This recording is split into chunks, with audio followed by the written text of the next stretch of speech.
આપ જોઈ રહ્યા છો સ્પાર્ક ટુડે ન્યૂઝ। કચ્છ જિલ્લામાં વરસાદ ખેંચાતા અર્ધ અછત જેવી સ્થિતિ સર્જાય છે। વરસાદના અભાવે પશુઓ માટે ઘાસચારાની ગંભીર અછત છે। ગ્રામ્ય વિસ્તારોમાં પશુપાલકોની મુશ્કેલીમાં સતત વધારો થઈ રહ્યો છે। જિલ્લા સરપંચ સંગઠન દ્વારા ભુજમાં કલેક્ટરને રજૂઆત કરવામાં આવી છે। પશુધન માટે તાત્કાલિક ઘાસ ફાળવવાની ઉગ્ર માંગ પણ કરાઈ છે। સરકારે તાત્કાલિક રાહત પગલાં ભરવા અપીલ પણ કરી છે।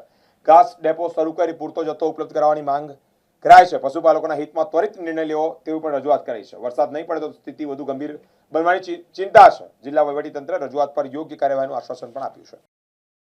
કલેક્ટર કચેરી ભુજ ખાતે કચ્છ જિલ્લા સરપંચ સંગઠન દ્વારા જે હાલની પરિસ્થિતિનું નિર્માણ થયું છે, વરસાદ ખેંચાઈ જતા જે પશુપાલકોમાં એક ચિંતાનો માહોલ ઉભો થયો છે। પશુઓ માટે જે સીમાડામાં ઘાસ છે નહીં, અને સરકારશ્રીને અમારી સરપંચોની એ જ રજૂઆત હતી કે વહેલી તકે જે વન વિભાગ દ્વારા આરક્ષિત થયેલો જે ઘાસનો જથ્થો છે એ તાલુકા મથકે ઘાસ કેન્દ્રોની શરૂઆત કરવામાં આવે ને ઘાસ ની વ્યવસ્થા પશુઓ માટે કરવામાં આવે તો જ આ સમસ્યાનું નિવારણ આપણે કરી શકીશું।